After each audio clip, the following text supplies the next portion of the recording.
Assalamualaikum sahabat semua. Semoga keselamatan, kesejahteraan selalu di dalam lindungan Tuhan. Dan tentunya Allah memberkati kita. Dan Allah melimpahkan tolong dan kurnia-Nya. Dan kita dipandaikan semua menyelesaikan menghadapi seluruh persoalan hidup ini. Di tengah zaman yang mengalami kegelapan dengan banyaknya kezaliman, kehancuran di mana-mana, kembalinya kepada kejahilian. Tentulah hendaknya kita tetap berada di rel, di garis yang Allah tentukan. Hari ini kita coba menguak sedikit tentang sunnatullah dan sunnatul Rasulullah. Sunnatullah secara garis besar di berbagai literatur adalah perulangan sejarah, perulangan kisah-kisah, perulangan misi, perulangan skenario yang diturunkan Allah yang kita lihat di dalam Al-Quran.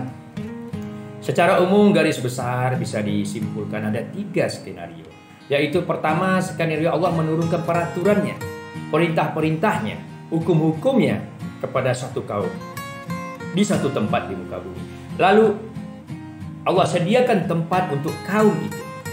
Lalu Allah lahirkan, Allah ciptakan suatu kaum dengan pemimpinnya, para nabi dan rasul untuk melaksanakan perintah Allah.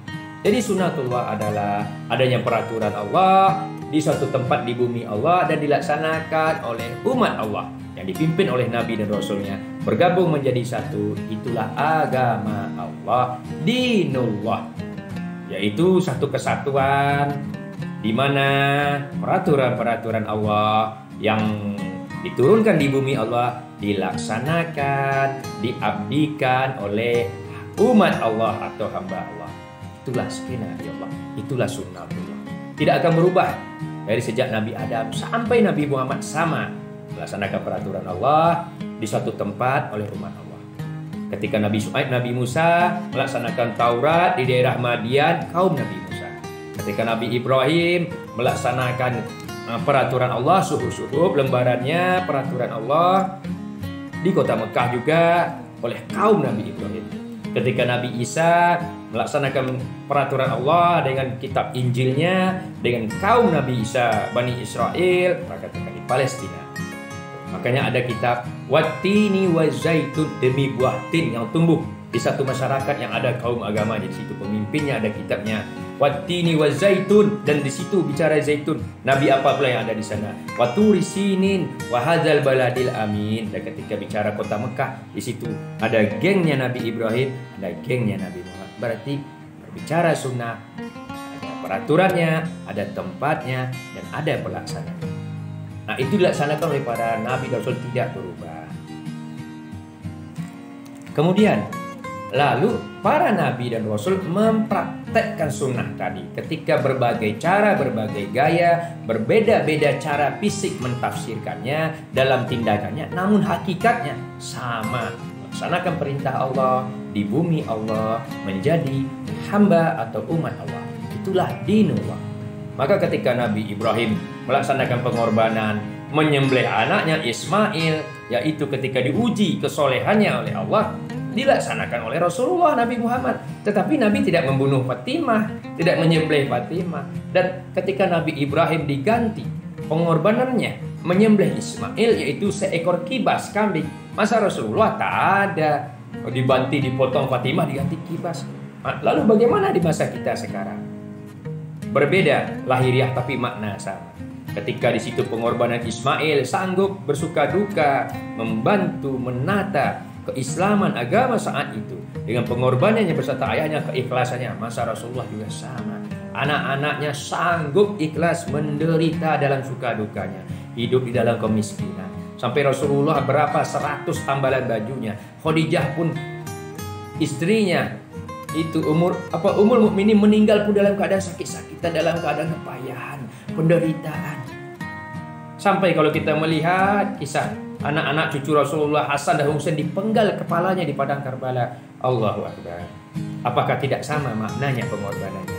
Maka sama dengan Nabi Adam ketika berpisah dengan istrinya 300 tahun, 350 tahun, berjumpa di padang Arafah, Betapa sedihnya kehidupan mereka. Bagaimana dengan Nabi Yunus yang ditelan dengan perut ikan? Bagaimana Nabi Yahya yang dibelah? Di mana perbedaannya? Perbedaannya hanya fisikly, secara fisik, secara makna mereka sama. Maka ada diabadikan di dalam surat Al-Baqarah ayat 214, surat 2 214. Amasibtum an tadkhulul jannah walan ya'tiyannakum. Apakah engkau mengira wahai Muhammad akan masuk sorga sebelum datang kepadamu cobaan sebagaimana orang-orang dahulu sebelum kamu, dari Adam, Idris, Nuh, Musa, Isa. Apa yang mereka alami? Mereka ditimpa kelaparan, ditimpa kehausan, digoncang berbagai macam goncangan sampai kepayahan. Sampai Nabi beserta kaumnya tak sanggup lagi, seolah-olah berdoa, berkata para nabinya, "Ya Allah, mata nasrullah? Bilakah pertolongan ini akan datang ya Allah? Kami sudah betul-betul hampir-hampir." Kul, katakanlah, inna nasrullah qarib. Katakanlah, kata Allah, pertolongan amat dekat di hatimu. Ketika engkau ikhlas dalam kepayahan, disitulah Allah hadir. Nah, kita hari ini bagaimana? Kita selalu berteriak, ini sunnatullah, ini sunnah, kamu nggak sunnah, kamu bid'ah, kamu sesat. Sampai kita boleh berkata, ini kopi sunnah, ini teh sunnah, ini bakso sunnah, ini pakaian sunnah, ini sepatu sunnah. Mana yang sunnah? Sunnah itu bukan berwujud fisik, bukan terlihat dari fisik, tapi dari segi makna. Kalau kita hari ini tidak sanggup berkorban, menolong anak yatim, menolong fakir miskin, menolong tetangga, menolong suku kerabat, menolong ponakan-ponakan, menolong saudara kita, sementara kita mampu, apakah kita layak berkata, ini umat Muhammad, sunnatullah? Masa Nabi kita menderitanya dalam keadaan Allahu Akbar, sementara kita mengaku sunnah dalam keadaan senang lena. Tapi Nabi tidak pernah menyuruh kita harus miskin, harus kaya. Dengan kekayaan kita menolong manusia. Tuh. Maka akan menimbulkan kembali pemaknaan contoh kurban tadi. Ternyata yang disembelih secara makna adalah menyembelih sifat hewan-hewan. Ketika mengorbankan Ismail, Rasulullah tidak mengorbankan menyembelih anaknya Fatimah, tapi Rasulullah menyembelih sifat hewan-hewan yang ada pada anaknya. Sampai dia kata, seandainya anakku Fatimah mencuri, aku potong juga tangannya. Tengok. Jadi dia telah mendidik, mengkadat, telah menyembelih, memotong sifat-sifat binatang yang ada pada anaknya, pada Fatimah yang lain. Menyembelih di dalam satu keluarganya, sifat-sifat istrinya. Sehingga terlahirlah anak-anak yang sanggup berkorban, sanggup ikhlas dalam kepayahan satu keluarga. Coba bayangkan kita sahabat, kita satu keluarga, bapak, anak, istri, satu tim berkorban untuk kemajuan Islam mentegakkan. Apakah sanggup? Maka adalah berat ketika mengatakan, sayalah keumatan Muhammad, sayalah pemanggul sunnah, sayalah pewaris sunnah. Kalau kita hanya di dalam ucapan, tidak mengukul di dalam pengorbanan yang sama. Apalagi dengan begitu mudah, kamu bid'ah, kamu sesat, Allah Akbar. Begitu sahabat. Jadi kita lanjut. Jadi ternyata penyembelihan hewan makna secara luas adalah menyembelih sifat hewan-hewan, sifat Israel, sifat Yahudi, sifat jahiliyah. Tidak, ini di luar makna yang kejahilan. Padahal kaum Yahudi itulah kaumnya Nabi, itu tadi Nabi Musa. Ada lagi kelanjutannya. Jadi sifat-sifat kejahilian yang kita ada, kita sembelih hari ini, menyembelihnya dengan pisau yang tajam, untuk yaitu dengan berkorban.